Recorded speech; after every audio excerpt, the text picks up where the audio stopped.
Hello. Today I'm excited to have Dr. Tony Kovacs here with us. He's our audiologist in Fort Collins at our Sound Relief Tinnitus and Hearing Center there. And Dr. Kovacs brings a wealth of knowledge and information to his patients and just to anyone who's interested in finding out more about music and tinnitus and hearing loss, how all of these things relate.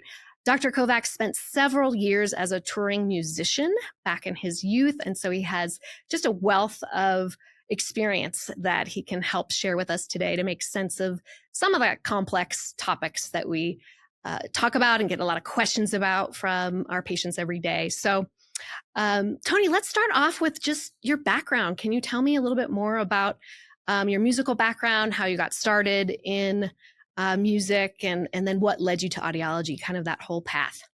Yeah. Well, I think that as far as starting with music, well, first of all, I'm a vocalist mostly. I can play some instruments, but not well enough that I would perform them on stage. So mostly I'm a vocalist.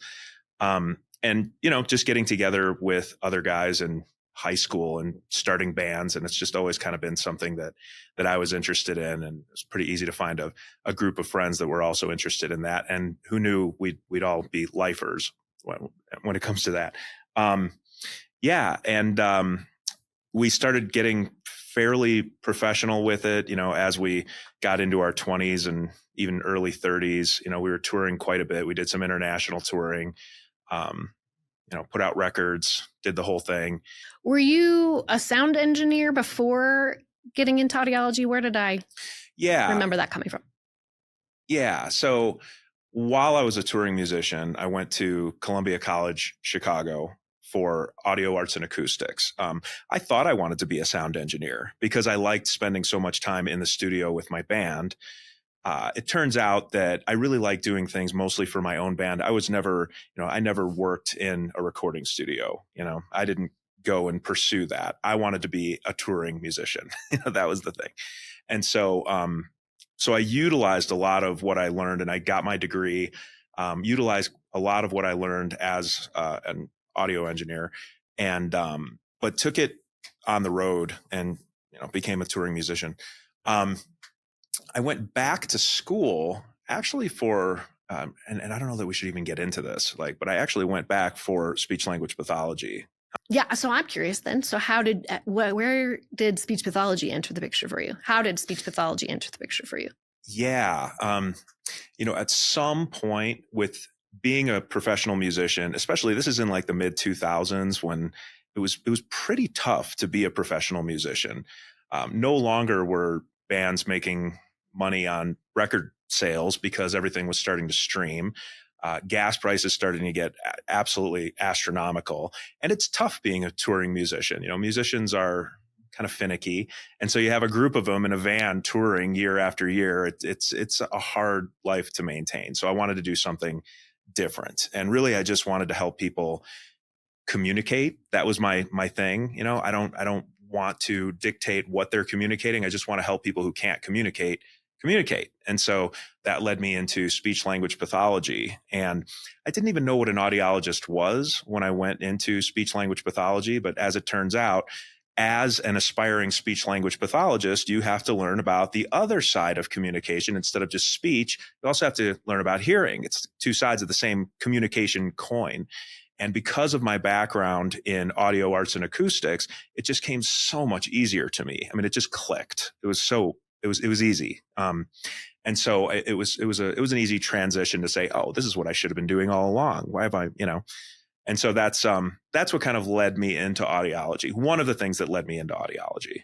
Yeah. And communication, it's so interesting, right? Because speech and hearing sciences fall under kind of that communication disorders umbrella. And Right. It's always so interesting to talk to audiologists on how did you find this field? And so many of them say, well, I started off thinking I wanted to be a speech pathologist with kids. And then, it took a different direction, just like you, because, communication does take both having the ability to articulate, but also the ability to hear well. So Right. That totally makes sense. And I could see how, those classes would be a little bit more spot on for you because you already had that background in acoustics. And so that would be a lot easier. Right. but the speech side of things, I think also really came in handy being a vocalist. And there was a lot of crossover there where, spending a lot of time in a recording studio, being very careful about the articulation and how to present certain phrases of singing and being in key and all of that really, there's just a lot of crossover there with the speech part of my training and education. And so it really kind of came together in a very well-rounded way for me. Yeah.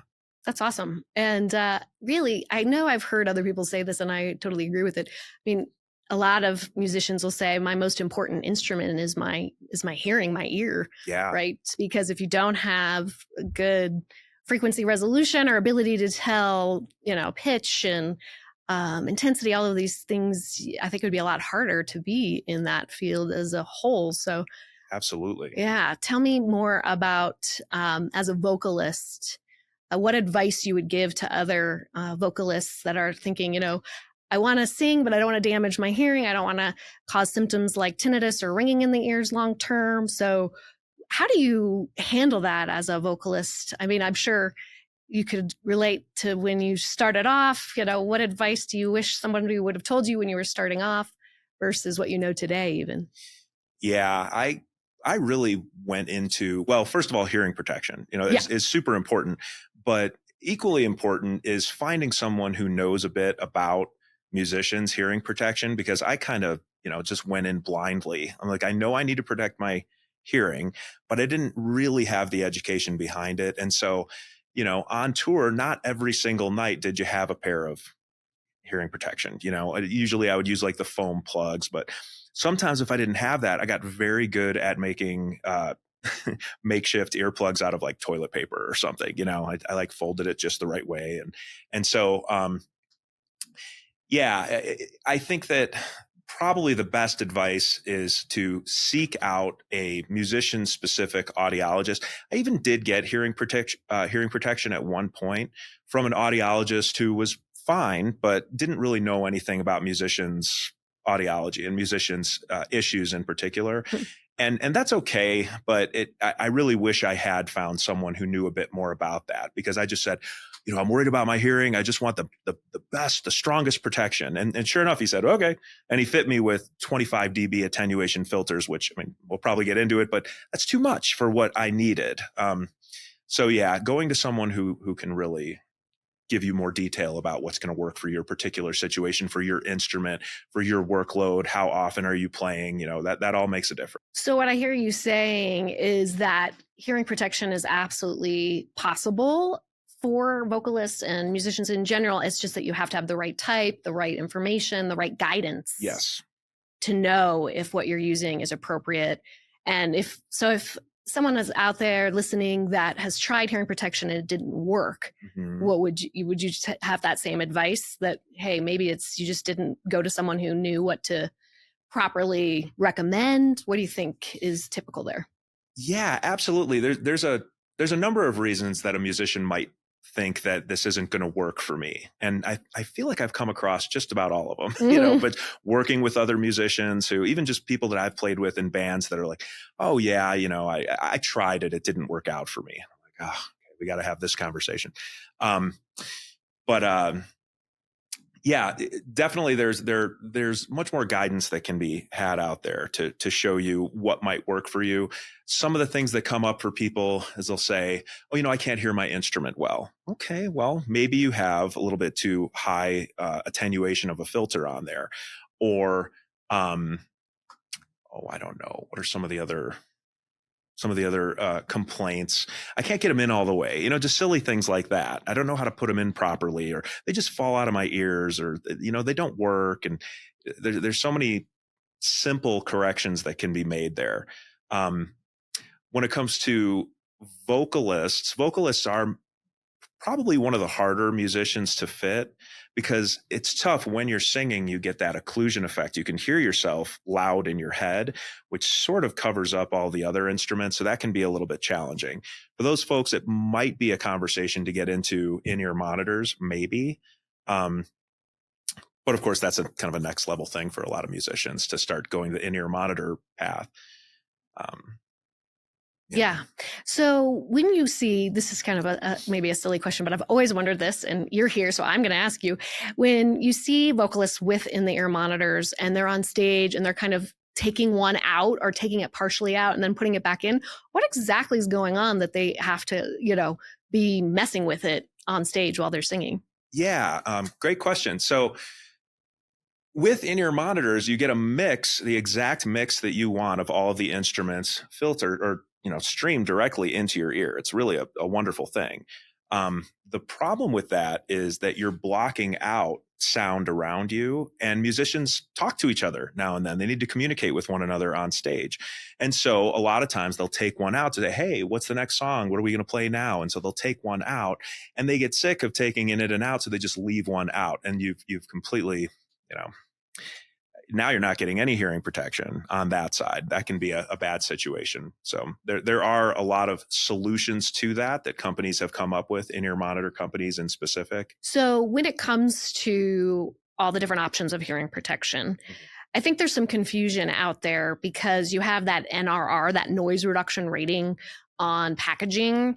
And I don't think people really necessarily understand, if it says you have a 22 NRR, they automatically think, oh, that should be good enough. But can you talk a little bit about the difference between like just wearing foam earplugs with an NRR rate, a lower NRR rating versus something with a higher rating, and what that exactly means and how people should really look at that information? Yeah. So NRR means noise reduction rating, and it's a basic guide on how much attenuation or how much you're turning the sound down as far as what's actually making its way to your eardrum.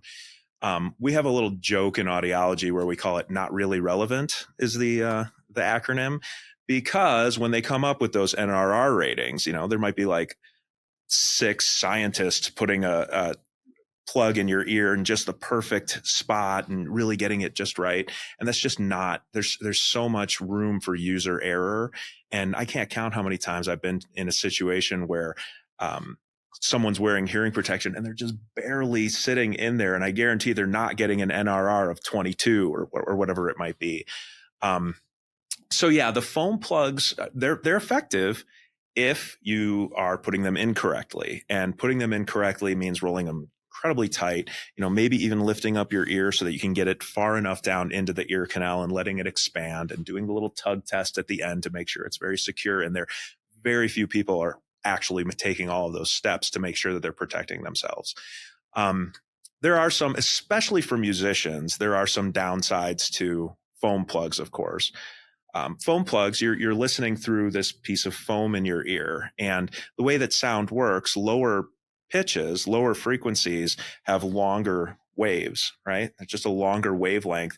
And so it can make it through that foam plug much easier than the higher pitches or higher frequencies, which have a much shorter waveform. This is actually the same principle. This is why when your neighbor is having a party next door, you can hear the bass, but not the treble. It's because those low frequencies can make it their way right through those walls, whereas the high pitches can't. And that's the same thing that's happening with foam plugs. So even if you are getting them in correctly, as a musician, it might not be the best option for you, especially if you need to hear the detail in your instrument. Compared to just a foam earplug, I know some people have heard of the musicians' filtered earplugs with different filter levels. What's the difference there between a, off-the-shelf foam earplug for $2 versus custom filtered earplugs? When would you recommend those for people? Again, when someone needs to hear the intricacies of their instruments, especially stringed instruments, if you're wearing foam earplugs and you're trying to hear the detail of the higher strings on your guitar, you're just not going to hear it, especially if you already have a little bit of damage to your hearing. Then you're really not going to notice. But with a filtered earplug, the filter has what we call flat attenuation, meaning the bass, mids, and treble all come down evenly instead of the bass making it through really well and only the treble coming down. It's almost like turning the volume down on your environment. And there'll be different ratings as far as how much attenuation that you're getting with those plugs. So for example, a popular scale might be a 9 dB attenuation filter, a 15 dB attenuation filter, and a 25 dB attenuation filter. And those are appropriate for different situations. generally speaking, the more, maybe the longer you're playing or the louder it is, you might want a more attenuation, a better protection. So you bring up another great point that I think a lot of people are confused about is how we like to talk to patients about how sound is dose dependent, right? Mm. So, and there's different, I think, thoughts out there, like at what level should I be considering hearing protection in general? And again, the reason we're talking about this is to protect your hearing is to help avoid tinnitus, right? So Right. that's why we're talking about this in such detail is people really want to know, how do I avoid that 24/7 ringing in my ears or head that I've experienced before leaving a concert without hearing protection, for instance. So with the different attenuation levels, you mentioned to start that as a vocalist, 25 dB of attenuation would probably be too much. So were you more comfortable with like the 9 or the 16, or did you have to experiment? Is everyone's voice a little bit different in terms of what they'll feel better with? Yeah. As I mentioned earlier, the first audiologist that I went to and said, I want to try musicians plugs. I said, just give me the most, I don't want to damage myself. So he fit me with 25 dB attenuation filters. And I thought that was fine. But it really was probably overkill for a couple reasons. One, you just don't need that much attenuation, or at least I didn't need that much attenuation for how often and how long we were playing for. So when you say dose dependent, Mm-hmm. you're saying, okay, well, the longer it's just like being out in the sun. If you're out in the sun for 5 minutes, well, you'll be okay. But if you're going to be out there for 5 hours, you might want to have a heavier protection on. You might want to do SPF 50 instead of 30 or something like that. And the same thing is true with noise exposure. It's not only how loud it is, but how long you're exposed for. And there are some general guidelines on that. So in my case, 25s it was just too much, because now I'm not hearing as much as I would like to hear on stage. And you run into the risk of overprotecting. And that's a whole different area that we can get into. But there are dangers, not dangers per se, but there are risks in overprotecting your hearing. So you don't want to do that either. There's a sweet spot. And if you know how loud things are and how long you can be exposed for, then you can choose the right hearing protection. This is another reason why it's really important to see an audiologist who knows about these things and who can guide you through that for the best protection. Mhm. I can't imagine, and I know this is happening, but I can't imagine anyone having all that wealth of information themselves to be able to go online and order directly from an online source without, these kinds of discussions and guidance from an audiologist. So that makes a lot of sense. But to your point, asking your audiologist, do you have some background working with musicians? I mean, not everyone's going to be like you and have that, great background of being a touring musician themselves. But if they have experience fitting musicians, you think they're more likely to find success with all of this? You would think, you would think that, I mean, it really is a niche within audiology. There are musician specific audiologists out there. Not as many as we would like to see. Most audiologists out there are really primarily focused on hearing loss and not even tinnitus, and so musicians audiologists, you're going even deeper. So it can be challenging to find someone who knows a bit about that niche, but it's worth your time to look into it and see if there's someone in your area who knows about that. I would say in most major cities, there's probably an audiologist somewhere out there that knows how to work with musicians specifically. And so tell me a little bit more about the difference between in-the-ear monitors versus just like a stage monitor, and what the differences are there, why someone would choose in-the-ear monitors over some other type of monitoring system.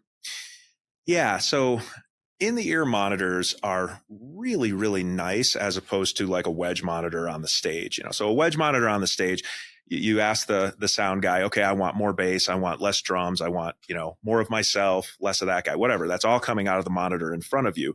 But of course, it's just a monitor that's just blasting everyone, right? Whereas an in-ear monitor, each person on the stage, if everyone has their own in-ear monitors, then they can get exactly what they want in their ears, because the bass player might want something totally different than the guitarist versus the singer versus whatever other instruments you have up there. One of the big challenges for that is that a lot of folks think that with in-ear monitors that in and of itself is hearing protection, that they're protecting their hearing. But that's not true. There was actually a study where they had many musicians set up their instrument in front of a stage monitor and get it to the levels that they like it. And we like it loud on stage, especially if it's an aggressive form. If it's rock and roll, it's supposed to be loud. And so you want it to be loud. And so they would turn it up to where they like it. And then they would give them an in-ear monitor or a set of in-ear monitors. And they would say, okay, let's set it exactly where you like it. And it was within 2 dB, very, very close. And so the moral there is that whether you have a wedge monitor or whether you have in-ear monitors, you have to actively turn it down. It's not just a hearing protection in and of itself, but if, and again, it's almost like hearing protection. If you go to someone who knows a bit about hearing conservation and musicians' audiology in specific, you're going to get better education on how to safely use your in-ear monitors so you're not causing these problems like tinnitus, right? Right. So I'm trying to figure out how to ask this question. So we know for patients that have hearing loss, right? They have many people with hearing loss have a reduced dynamic range. So it takes more sound to get them to hear soft sounds, and they have reduced tolerance for loud sounds. We think because of the underlying damage to their system. So they have this reduced dynamic range. How does that relate to what we're talking about for musicians? So if they have this reduced dynamic range because of potentially hearing loss and maybe even tinnitus, what does that look like? What problems could that cause for a musician? Yeah, that's one of the many problems that can happen. I think that musicians and a lot of people in general, it just happens to have a specific importance to musicians because you really need your ears for more than what the average person needs it for. But there are many things that can happen in addition to what most people think of just, oh, well, hearing loss equals the volume is lower. And yeah, that's true. That's one of the things that can happen with hearing loss, but there's a whole slew of things, including what you're talking about, reduced dynamic range. So if this is the lowest you can hear and this is the highest you can tolerate, if you have damage to those cochlear hair cells, well, the lowest you can hear comes up, as you said, but the highest you can tolerate comes down. So now, here's the world, but here's your world. This is your new dynamic range. And of course, that can cause issues it can cause issues for anyone. But if you are subjecting yourself to a loud environment night in or day in and day out, that can absolutely cause some issues in terms of comfort, in terms of being able to find your vocal range if you're a vocalist. I mean, it can really cause a lot of issues. And what about frequency resolution and ability to tell pitch differences, these types of things? Is that typically impacted? Yeah, so that's related, but that's another issue that we can add. So we have loss of volume, right? Your classic, what people think of when they think of hearing loss. We have tinnitus, and now you have reduced dynamic range on the bottom and the top, right? And also, and maybe even before all of that stuff starts happening, the very first thing can be this reduced frequency resolution. So this is something, you could go to a regular audiologist and say, gosh, something's just not right. I don't know what it is, but something's not right. I really want to get my hearing checked out. And this is what happened to me, actually, where I went to an audiologist. He tested my hearing. He said, you're fine. There's no issue. So, I don't know. Things sound off. I'm not hearing quite as well as I did in background noise. I can tell that people around me are able to make out what's being said better than I can in a restaurant, per se. What do you mean my hearing's fine? Like getting angry about it. And no, looks fine to me. Well, what happens before it starts showing up on a classic hearing test, you get something that's called hidden hearing loss. And what it means is you're starting to do some preliminary damage to those hair cells that it's not enough damage to show up on a hearing test, but it's enough to start making things, it's to start distorting things slightly. And so with that reduced frequency resolution, and this is something that I suffer from, where maybe someone with perfect hearing, you can tell the difference between 1000 hertz and 1002 hertz, right? Very, very small difference in pitch there. And most people with normal hearing can hear that slight difference. However, if you have some of this preliminary damage going on and those hair cells are starting to be affected, it might now, instead of 1000 to 1002 hertz, it takes you all the way from 1000 to 1006 hertz to be able to tell the difference. Now, for most folks, that's not going to matter too much, but for a musician, it might make a world of difference. And I discovered this firsthand, being in the recording studio, and I'm doing my, I'm singing, and I think I am just in perfect pitch, right? And the producer's going, "You're flat, man." And I'm like, "No, I'm not. I'm not flat. I'm singing that perfectly." He's like, "No, you're flat." I'm like, "No, I'm not." And the next thing you know, I'm arguing with the guy, and he's like, comes over and he pulls out an auto tuner and shows me, this is what it would sound like if you were singing in key. And I could hear that slight difference when he actually put the auto tuner on. I was like, "Oh my God, I'm flat," and it was just like mind blowing to me. So these kind of things can happen for musicians that wouldn't affect the normal, non-musicians. So there's all kinds of issues. It's not just a volume drop. Like I said, tinnitus, volume drop, this hidden hearing loss, this frequency resolution gets messed up, and you're not able to hear as well as far as the key that you're supposed to be in. And then of course that reduced dynamic range, and issues that can come up with too.